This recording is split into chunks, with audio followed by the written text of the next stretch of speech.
2022 season brought the first season of competition for NASCAR's next-gen car.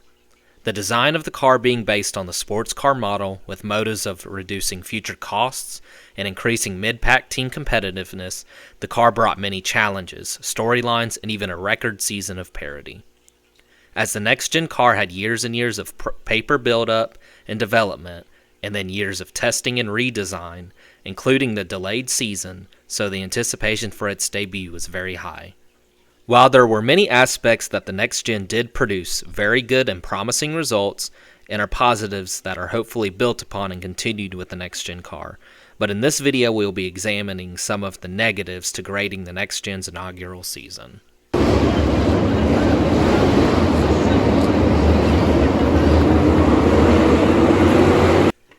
In the first race for the next-gen car, there was high anticipation for the race at the Coliseum and for what the next-gen car would deliver.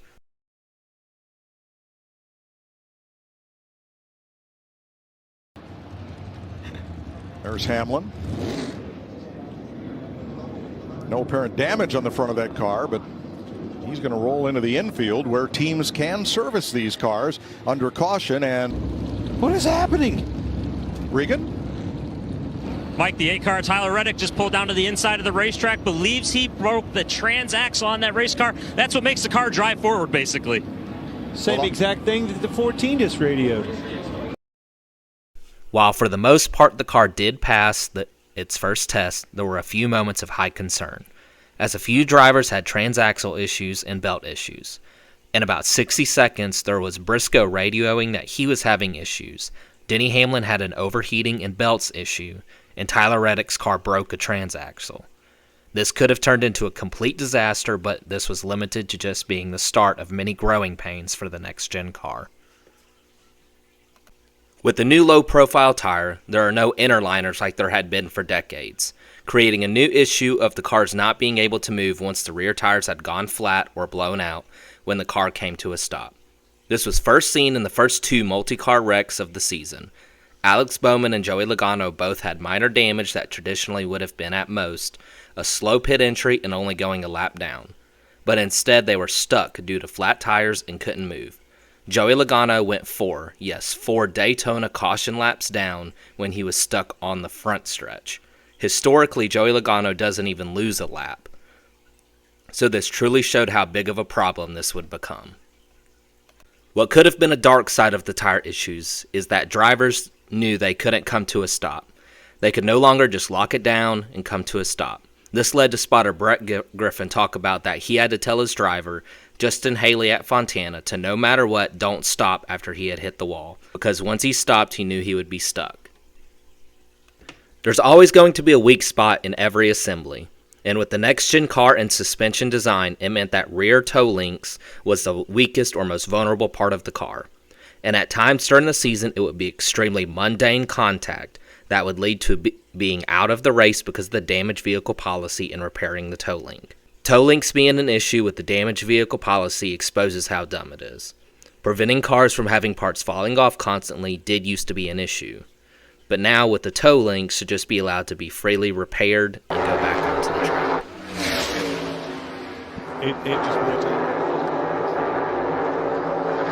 What has happened to Tyler Reddick?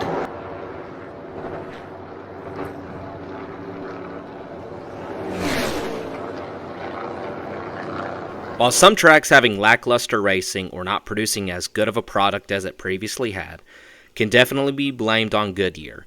Some of the racing product being diminished was directly connected to the next-gen car. With the new 5-speed sequential shifting and NASCAR's gearing rules, it provided as a hindrance to traditional short-track racing. As the cars ran in speed ranges that meant drivers were actively shifting during Martinsville races, it caused drivers to lose nearly every opportunity to pass other drivers. Really good defense. When someone made mistakes or was giving up position to another car, all the driver had to do was already doing was to drop a gear, and the wide and larger tire gave enough drive-off that it saved them from being passed. And this meant the margin for error was essentially larger than the amount of error the Cup Series drivers make. So they could hardly ever pass each other at a track that had been one of the destination tracks to watch NASCAR races. The next-gen car changed something that had been the exact same for NASCAR's entire history, going from 5 lug nut wheels to a single lug wheel. This change brought a surprising change in the fact that it made it even more difficult for the teams to get a full handle on consistent and fast pit stops. As the new wheel has pins that lock the wheel into place, it means if the wheel isn't in its exact needed positioning, it can prevent the pins from locking and preventing a tight wheel. Also, the change meant the teams had to learn what finicky problems could occur and lead to extreme number of loose wheels during the entire season. Also, NASCAR's full race penalty to the crew chief and several team members was outdated and nonsense, as the teams had no desire to leave the single lug wheels loose, and the penalties just reduced the progression of improvement in the entire garage to reduce and eliminate the loose wheel problem. But this right here will be a penalty. It's updated to think if your tire stays in your pit box. Cars several times catch on fire during races before NASCAR finally made changes. The next-gen car was touted as a car built for road courses, but the racing product on the road courses really was not good.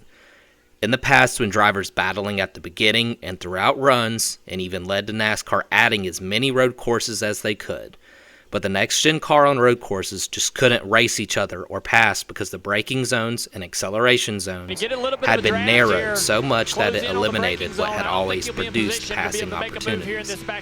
This created very single-file and strung-out track position racing at each of the road courses. The tire problems were completely on par for Texas Motor Speedway. As a NASCAR fan, it is a default and easy option to trash on Texas and the racing at Texas. But the combination of the next-gen car and Texas Motor Speedway produced a near misery-level frustration gag on the sport and its fans. Rodney Childers explained that some of the tire problems could be minimized, but with the design of the next-gen car and with NASCAR limiting what the teams are allowed to do, it creates a bad box. The crew chiefs would actually prefer to do other options that would actually improve the life and durability of the tires without needing to decrease the air and durability of the tires. But a fan should not have to watch a race and feel that because their driver is fast enough to lead a race, that they are nearly guaranteed to have a tire failure less than halfway into a fuel run, which incurred nearly the entire second half of the race.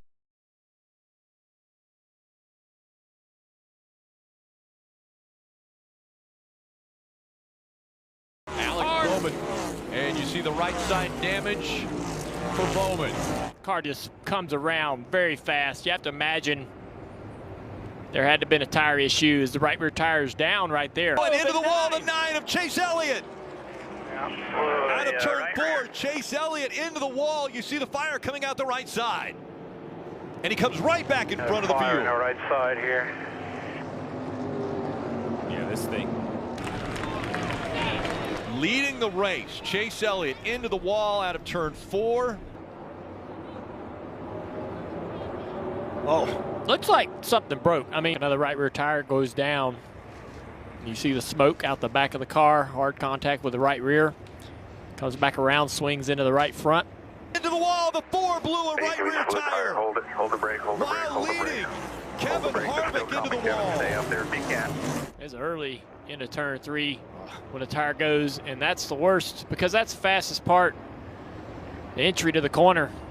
Race leader Martin Truex Jr. has just wrecked. He got into the wall. A right side tire went down. As he goes into turn 3, you see it. That seems to be a consistent number. Yeah. 34, 35, right in that lap count. The next-gen debut at Bristol can be considered a fail. No matter the time, Bristol's night race is the epitome of a NASCAR race. And any package that reduces the Bristol product, when given an honest assessment, is a major points off. While the track will always provide a great experience, the car reduced side-by-side racing and reduced passing. And if you wanted or enjoyed the bump-and-run style Bristol, the wide tire and car design made that nearly impossible as well.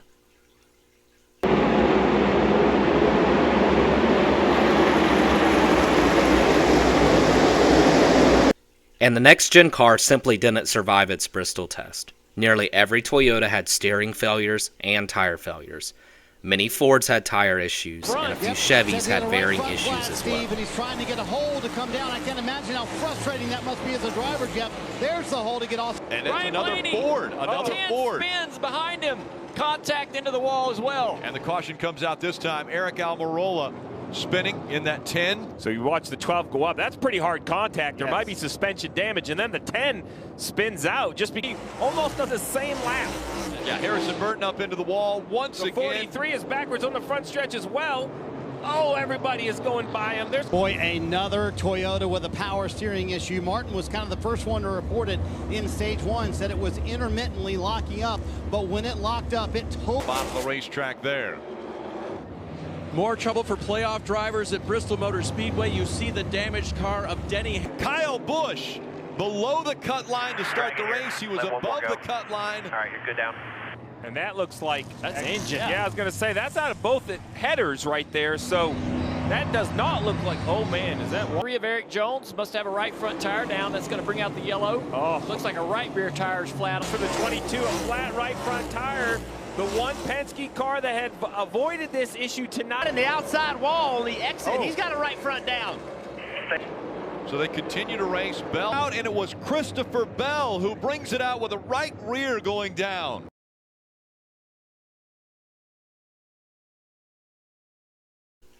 If every problem or complaint made for the 2022 season was made without the safety issues that occurred, then in reality the season debut of the next gen would have been just fine. Growing pains for drivers, teams, and even the fans adjusting to a new car is okay. But when drivers, multiple drivers, get hurt indirectly because of the new design of the race car, then that is a complete failure. The next gen car has an independent rear suspension that required a redesign of the rear clip, and this redesign was at the detriment to driver safety. Kurt Busch and Alex Bowman are 2 documented drivers that came forward about concussions they suffered to what would have been moderate or even less than moderate rear impacts. And combined, many drivers talked of the next gen wrecks being harsh or even described as hitting concrete walls again for veteran drivers. Any year or time a new car design is used or is discovered to have any deficiencies in safety compared to previous designs, it is an ultimate disappointment and near failure. But the next gen disappointing season of 2022. His name in stone as one of the few to capture multiple championships. Logano is a 2-time NASCAR Cup Series champion.